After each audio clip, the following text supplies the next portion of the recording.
Kryeministri Edi Rama tha se në zgjedhjet e 25 qershorit socialistët e demokratë që nuk kanë interesa pushteti duhet bëhen bashkë. Gjatë takimit me fermerët në Lezhë, Rama kërkoi votën për të vijuar me reformat. E kemi ndamin, o do bëjmë shtet, ose ikim, s'ka problem. Kush do të kthehet mrapa, votoj për dënë, është rregull, s'ka problem.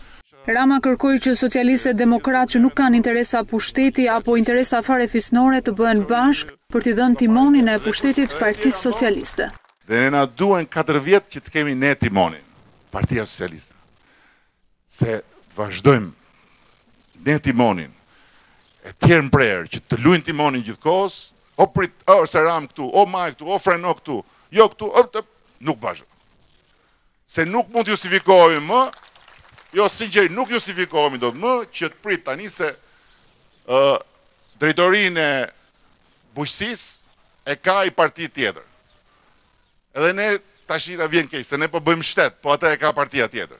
Drejtorinë e, po themi, X e ka dhe një parti tjetër, edhe një tjetër dhe një tjetër. Po kjo nuk mund të vazhdoj më kështu. Në takimin me fermerët e Lezhës, kreu qeverista se vendi ka provuar të gjitha partitë dhe të votosh për Partinë Demokratike, do të thotë kthim pas. E shoh që menaku kryesor është dielli.